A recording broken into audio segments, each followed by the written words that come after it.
بسم الله والحمد لله والصلاة والسلام على رسول الله أما بعد فأعوذ بالله من الشيطان الرجيم بسم الله الرحمن الرحيم إنما المؤمنون إخوة وقال النبي الصادق المصدوق صلى الله عليه وسلم إن لكل قوم عيدا وهذا عيدنا صدق الله العظيم وصدق رسوله النبي الأمي الكريم ونحن على ذلك من الشاهدين والشاكرين والحمد لله رب العالمين অত্র ঈদগাহের সম্মানিত কমিটি, আমার সামনে উপবিষ্ট মুসল্লিয়ানে কেরাম এবং অত্র এলাকার বীর মুক্তিযোদ্ধাগণ, সবাইকে ঈদুল ফিতরের শুভেচ্ছা জানিয়ে আমি আমার আলোচনা শুরু করছি। ওয়ামা তৌফিকি ইল্লা বিল্লাহ। সবটুকুন শুকরিয়া আল্লাহ সুবহান মহিয়ান গরিয়ান সর্বশক্তিমান আল্লাহ পাকের জন্য, যিনি আমাদেরকে ঈদগাহে ঈদের নামাজ আদায় করার জন্য উপস্থিত হওয়ার তৌফিক দান করেছেন।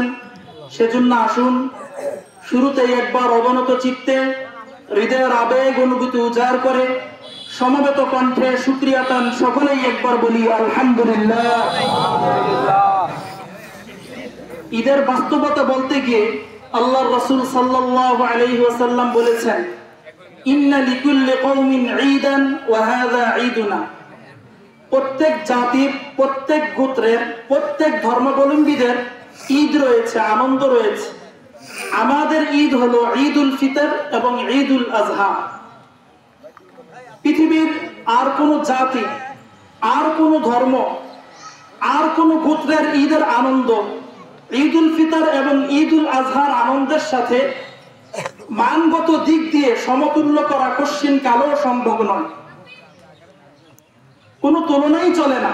কারণ বিধর্মীদের যে ঈদ রয়েছে সেখানে আছে শিরকের সরাসরি, আর আমাদের ঈদের মধ্যে আছে তাওহীদ।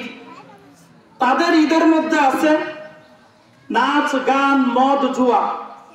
আমাদের ঈদের মধ্যে আছে তাকবীর, তাসবিহ, তাহলিল, আল্লাহর বরত্বের জয়গান, আল্লাহু আকবার আল্লাহু আকবার লা ইলাহা ইল্লাল্লাহ, আল্লাহু আকবার ওয়ালিল্লাহিল হামদ। তাদের ঈদের মধ্যে আছে অশ্লীলতা, বেহায়াপনা। আর আমাদের ঈদের মধ্যে আছে গরিবের মুখে হাসি ফোটানো, পারস্পরিক সৌহার্দ্য, সম্প্রীতি, ভালোবাসা, একে অপরের কল্যাণ কামনা করা এবং রক্তের সম্পর্কের, আত্মীয়ের সম্পর্ক বজায় রাখা, তাদের সঙ্গে যোগাযোগ করা। একটা ঈদ চলে গেল কিন্তু আমি আমার রক্তের সম্পর্ক যাদের সাথে আছে তার সঙ্গে একটু হাই হ্যালো করলাম না, একটু কুশল বিনিময় করলাম না। আল্লাহর কসম, আমি এবং আপনি ঈদের বাস্তবতা, ঈদের হাকিকতে বুঝতে পারিনি। রাসূল সাল্লাল্লাহু আলাইহি ওয়াসাল্লামের ভাষ্য অনুযায়ী আল্লাহর কসম আপনি মুমিন হতে পারেননি। এজন্য আজকে এখান থেকে যাওয়ার পরে এখনো আমাদের রক্তের সম্পর্ক, আত্মীয় যারা আছে তাদের সঙ্গে এখনো যাদের কুশল বিনিময় হয়নি, একটু আমরা কল করিনি, এই কাজটা আমরা সর্বপ্রথম গিয়ে করব। হাদিসের মধ্যে আছে, ইন্না আ'জারাত তাআতি সওয়াবান ইনদাল্লাহি সিলাতুর রাহিম। পৃথিবীর মধ্যে সবচেয়ে দ্রুত যেই ভালো কাজের প্রতিদান দেওয়া হয় সেটা হচ্ছে আত্মীয়তার সম্পর্ক রক্ষা করা, এবং পৃথিবীর মধ্যে সবচেয়ে দ্রুত যেই খারাপ কাজের প্রতিদান পাওয়া যায়, দেওয়া হয়, সেটা হচ্ছে আত্মীয়তার সম্পর্ক ছিন্ন করা। হাদিসের মধ্যে আসছে, মান সাররাহু আইয়ুবসাত লাহু ফি রিজকি। কেউ যদি চায় তার হায়াত বাড়াইতে, তার রিজিক বাড়াইতে, ফালিয়াসিল রাহিমা, সে যেন আত্মীয়তার সম্পর্ক রক্ষা করে। যাই হোক, ঈদ আমাদের সামনে, আমরা একটু পরে ঈদের নামাজ পড়ব। রমজান চলে গেছে, আমরা অনেকেই বলি একটা ভুল কথা, রোজা চলে গেছে। রোজা চলে যায়নি, রমজান চলে গিয়েছে। আমাদেরকে 5টা জিনিস গিফট দিয়েছে, 5টা উপহার দিয়েছে। 1 নাম্বার হচ্ছে সিয়াম, 2 নাম্বার হচ্ছে কিয়াম, 3 নাম্বার হচ্ছে কোরআন, 4 নাম্বার হচ্ছে তাকওয়া, 5 নাম্বার হচ্ছে সাদকা, দান সদকা।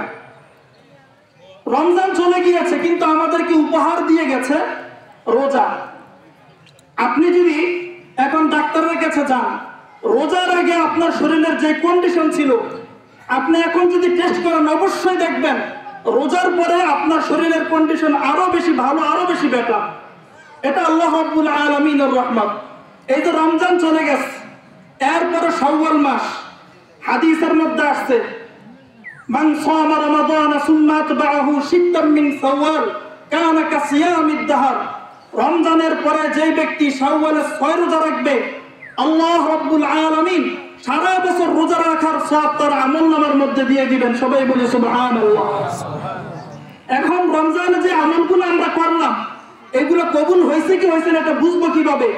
ইমাম নববী রাহমাতুল্লাহি আলাইহি বলেন, রমজানের রোজা রেখে আমি বিরক্ত কিনা, নাকি আমি আমার মধ্যে আনন্দ ফিল করছি, আমার মধ্যে আনন্দ বিরাজ করছে, এটা প্রমাণ হবে যদি একটা ভালো কাজ আমাকে আরো 10টা ভালো কাজ করতে উদ্বুদ্ধ করে।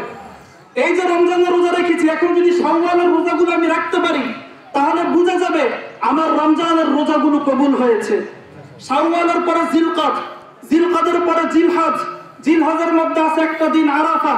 আল্লাহর রাসূল সাল্লাল্লাহু আলাইহি ওয়াসাল্লাম বলেছেন, সিয়াম ইয়াউমে আরাফা আহতাসিবু আলাল্লাহ আইয়াকাফিরা আস-সানাতা আল্লাতী ক্বাবলা ওয়াস-সানাতা আল্লাতী বা'দা।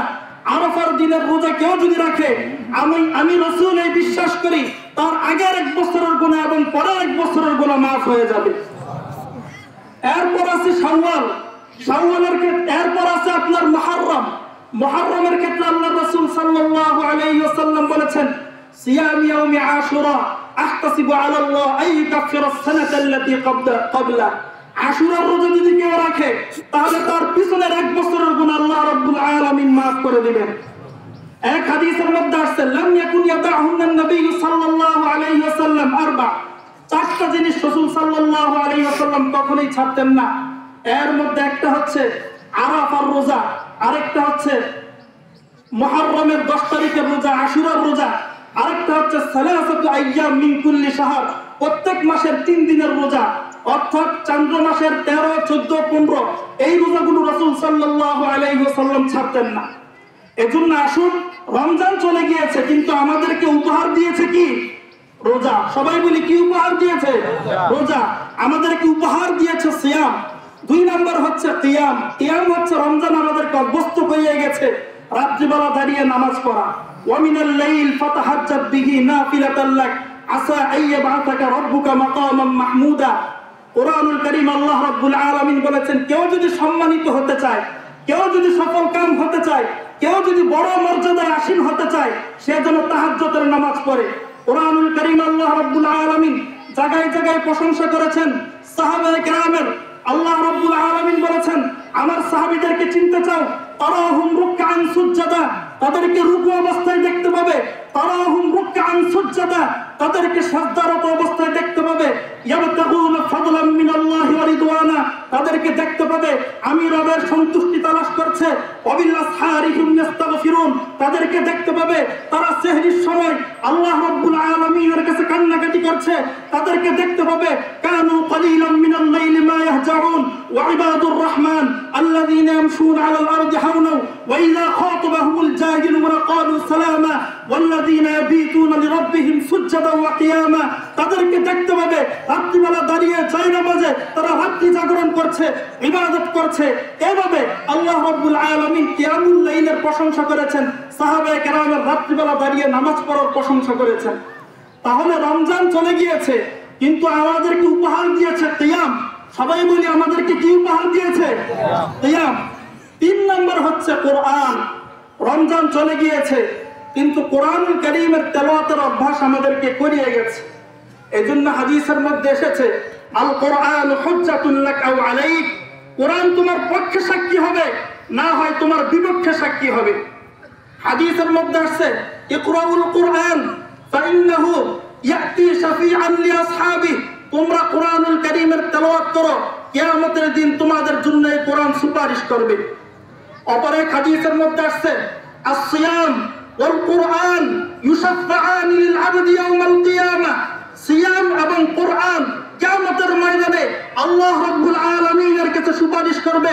সিয়াম বলবে, ইয়া রব মানাতুহু আত-তুআম ওয়াশ-শাহওয়া, হে আল্লাহ তোমার এই বান্দাকে আমি পানাহার থেকে বিরত রেখেছি, ফাশফি'নি ফি, সুতরাং আমার সুপারিশ তুমি কবুল করো।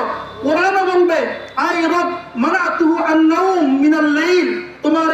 আমাদেরকে রাত্রিবেলা আমি ঘুম থেকে বিরত রেখেছি। ফাশাফি'নি ফি, আল্লাহ রাব্বুল আলামিন কোরআনুল কারীমের সুপারিশ কবুল করবে, আল্লাহ রাব্বুল আলামিন রোজার সুপারিশ কবুল করবে। এজন্য আসুন, যেহেতু সময় কম আমি শেষ করে দিচ্ছি। রোজা এমন এক পাওয়ারফুল ইবাদত, আল্লাহ রাব্বুল আলামিন বলে সমস্ত ইবাদতের প্রতিদান আমি আল্লাহ রাব্বুল আলামিন ফেরেশতাদের মাধ্যমে দেওয়াবো। কিন্তু রোজা এমন এক ইবাদত, এই ইবাদতের প্রতিদান আমি ফেরেশতাদের মাধ্যমে দেওয়াবো না, বরং আমি আল্লাহ রাব্বুল আলামিন নিজ হাতে, আমি আল্লাহ রাব্বুল আলামিন হাতে হাতে বান্দাকে এই রোজার পুরস্কার দেব। এজন্য আসুন, রমজান চলে গিয়েছে, আমাদেরকে উপহার দিয়েছে 5টা জিনিস। 1 নম্বর হচ্ছে সিয়াম, 2 নম্বর হচ্ছে কিয়াম, 3 নম্বর হচ্ছে কোরআন, 4 নম্বর হচ্ছে তাকওয়া, 5 নম্বর হচ্ছে সাদাকা। তো আল্লাহ রাব্বুল আলামিন আমাদের সবাইকে এই বিষয়গুলোর উপর আমল করার তৌফিক দান করুন।